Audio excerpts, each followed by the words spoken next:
Hello everyone, welcome back to Quarter Flips. I'm Dave, this is my channel, and I am here today to announce that I have officially finished my 1,000 listing challenge. For any of you that have been following along, I am done with this, and I'm not going to do any more of these long listing challenges. It's just too much to do, but I am thrilled that I'm actually finished with this, and I'm going to give you all the details, and then I'm going to tell you how I realized shortly into the challenge that I had kind of screwed up and it wasn't right. I was wrong about something. People that have an eBay store subscription might already know what I'm talking about, but yeah, this hasn't actually been the challenge as I've explained it. It hasn't been what I said it was, and it'll all make sense in a little bit. I did get 1,000 listings up on my store. That's true. And here's the details of how that all went down. I started on September 30th, 2023, the first video from this challenge. On that day, I have 723 things listed. At the end of the video, I say I've got 723. I also say in the video that I hope to hit 1,000 listings by the end of the year. What was I thinking? The day that I hit 1,000 was Saturday, March 16th at 9:35 p.m. when my store said 1,000, 1,002, whatever number it was. I got close a couple times, and then finally I moved my drafts into live, and boom, I had over 1,000 listings. So at the start of this, I have 723 things listed. So it would seem like that would mean I only have 277 things that I need to list to make my 1,000. It would seem that way, but that's not the case. If I had those 277 things to list on that day, and I had just listed them before any other sale had come in, I would have hit 1,000. But the problem was, of course, that while I was doing my listings, however many I was getting done per day, I was also selling stuff. So the truth of the matter was, between September 30th and March 16th, I had 443 eBay sales. So in order to get the listing number up over 1,000, I had to create 720 eBay listings to hit that number. So almost as many as I had listed on the day I started.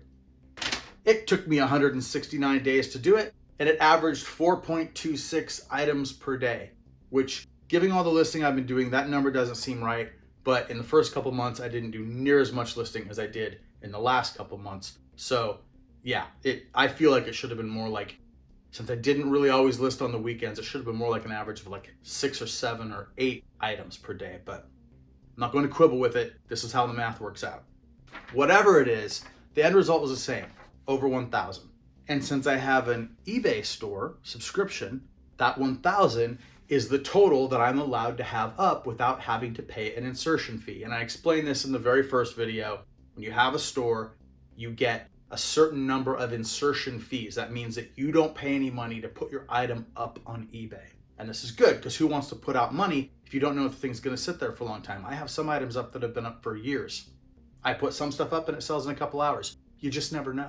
So when you just start out on eBay, they give you like 200 free listings. And if you get a store subscription at the basic lowest level, you get 1,000 free listings. So that's what I was trying to hit. And here's where the part comes in. It wasn't entirely honest. Shortly after I started this challenge, I took a look at my numbers, and the numbers where you can see how many of your free listings have been taken off the total. So you get a sense of, if you have 500 things listed, at some point in the month, that thing should say 500 listed, 500 remaining. But that wasn't the case. And the reason is, it's a good thing, but it made this challenge kind of impossible. When you have a basic store subscription, they give you 1,000 free listings across most categories, and then they give you 10,000 free listings in select categories. And those select categories include media, like DVDs and records and CDs, which is most of what I list. So I actually haven't come close at all to getting to my 1,000 listings. I need 1,000 items that are not media, that don't fall into those select categories in order to actually max out what my store gives me. So I made 1,000. That's correct. But I knew right away that even making 1,000 wasn't actually going to do what I said this challenge was about in the beginning. So look, actually getting 10,000 media items listed, while it's a fantastic idea, and I hope I get there eventually, there is no way I'm doing a challenge. There's no way I'm getting that done, even within a year. That's going to take a long, long time if it ever happens.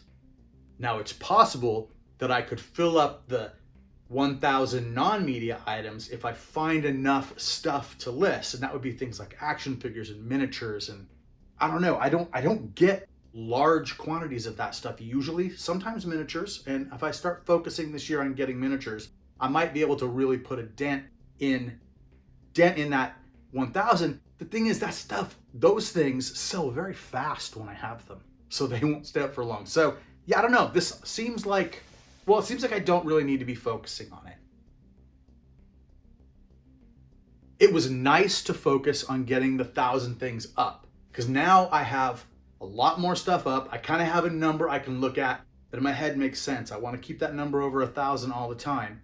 And it resulted in a lot of sales and a lot of activity in my store, which is totally good. That's what we always want. That's what we go for, right? But strictly speaking, I did not get to a place where if I list one more item, I have to pay. And originally I was thinking when I hit that spot, then I would start removing cheaper items from the back end and putting in more expensive items and keeping that 1,000 number, but having the average price of items go up. And I'm not there yet. That's not something I can do until, I mean, I could do it, but there would be no point, because I'm not, like, why not have the cheap thing listed? It's not using up precious numbers that I need. So someday, if I ever arrive at that point, I'll reference this video and I'll tell you, hey, I'm finally there, but we're not doing it as a challenge. No way. So that's that. I've taken a little bit of a break from listing, and now my numbers have dropped back down. So I'm going to turn this camera off and I'm going to go back and put up a bunch of listings, because that's what we do day in and day out. And I'm going to pack a bunch of those things that have sold and ship them. And I'm going to do it over again, over and over again. Forever, I guess. Okay, thanks for watching. Please like and subscribe if you haven't already. And yeah, thank you. I'll see you next time.